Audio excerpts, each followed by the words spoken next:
We're gonna tell you about something that the mainstream media won't. Actually, we already told you it, okay? It has to do with Donald Trump's blatant and I guess at most quasi-legal conversation with oil executives in which he told them, you give me $1 billion so I can win the election and I will give you far more than billions of dollars in legislative gifts. It's like the most blatant quid pro quo that we've ever seen and on a scale that we've perhaps never seen before. And despite that, there was not a lot of interest in the media about it for some reason. So he literally said that the $1 billion donation would be a quote deal for the industry because of the taxation and regulation they would avoid.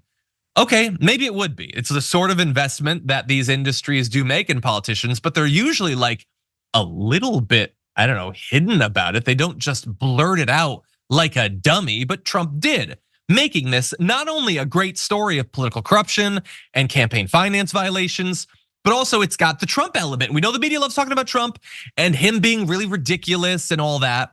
And yet, if you were just watching TV over the last couple of weeks, you probably don't even know about this story. Major cable news outlets, Fox News, CNN, ABC, CBS, and NBC all failed to cover it. They just didn't cover it. MSNBC did, so credit in this particular case to MSNBC. They talked about it for 48 minutes over 4 days. My producer Mike says only for 48 minutes. I think that's okay over 4. I mean, that's a segment each. No, it should have been more. It should have been on every one of the evening shows at least for one day. Mike, you were right when you wrote that in the doc. 48 minutes is something. It is a massive consequential instance of corruption. And I'm not just saying about this because these are the sorts of backroom deals that they make. It is a preview of substance, what Donald Trump will literally do when it comes to the energy industry, how we produce and how we consume energy. He is telegraphing all of it. It should be one of the big stories for weeks, and yet the vast majority of them didn't cover it at all. Hey, I'm glad you're here. Listen, in order for the damage report to keep on going, we need viewers like you to become a member on YouTube. Can you click the join button on YouTube today? Thank you.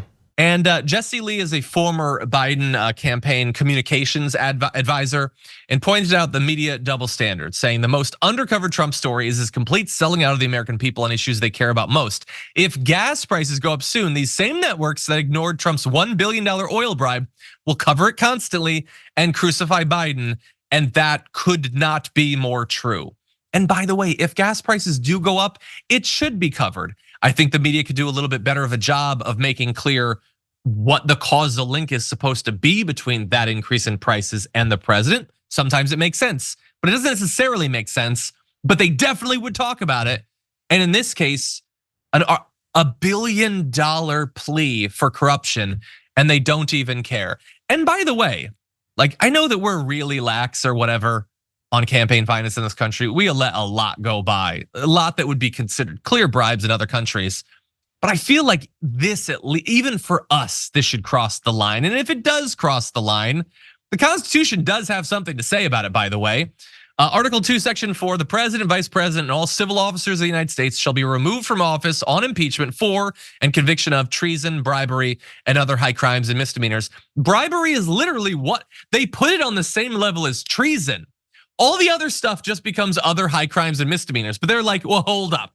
Let's focus on 2. Treason and bribery. And we throw around accusations of treason, but the bribery, nobody wants to talk about. And by the way, it is not a coincidence that they didn't end up covering it.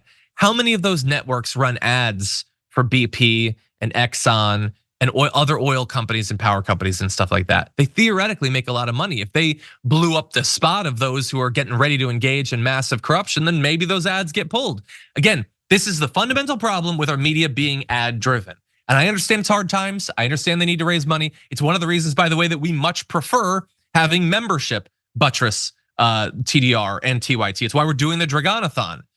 It's either that or ExxonMobil, okay? I'm kidding. We would never do that, but they have, and it's consequential. I can't prove it in this case, but it certainly feels like it. Thanks for watching our video. Did you know that you can support our show by becoming a subscriber? Just click the subscribe button and also ring the bell so that you get notifications when we're live or when we post new content.